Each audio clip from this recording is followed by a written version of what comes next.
Pratiquement au même moment, le discours de clôture de Jean-Pierre Chevènement pour les universités d'été de son parti. L'ancien ministre de l'Intérieur promet un soutien vigilant à Lionel Jospin, faisant au passage un bilan plutôt nuancé de l'action de la majorité plurielle.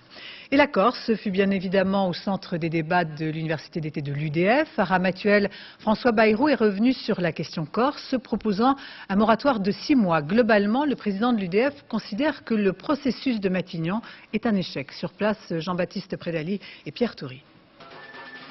Il y a les fifres, les tambourins, la couleur locale provençale, mais c'est une vraie rentrée politique pour François Bayrou. L'UDF s'est toujours voulu décentralisatrice, mais sur la Corse, son président a choisi aujourd'hui d'attaquer. Et lorsqu'il s'adresse à ses adhérents, François Bayrou dénonce avant tout la politique corse de Lionel Jospin. C'est le triple échec du processus de Matignon.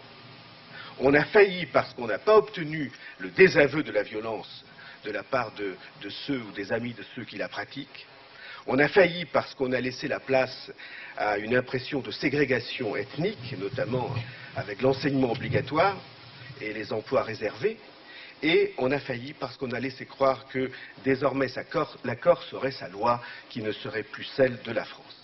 Ce processus de Matignon, François Bayrou l'avait plutôt approuvé en début d'été. Désormais, il propose un moratoire de 6 mois et une réflexion au niveau national. D'autres UDF, comme François Léotard, soutiennent toujours le processus, mais ils sont bien discrets. Vous disiez qu'à droite, on ne comprenait pas le problème. C'était ça en partie votre critique. Est-ce que vous avez entendu, vous satisfait pas? La Corse divise, elle peut réunir. François Bayrou et Philippe Douste-Blazy s'opposent sur la stratégie globale de l'UDF. Sur la Corse, c'est presque la surenchère. Je ne peux pas accepter que des nationalistes corses exigent une amnistie et qui continuent à vouloir négocier avec notre pays et le gouvernement de notre pays. Il faut une explication.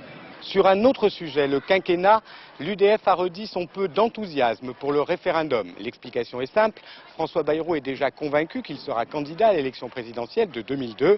Sur la Corse, face à Lionel Jospin, il est opposant. Sur le quinquennat, face à Jacques Chirac, il est réticent. Enfin, pour clore ce chapitre politique,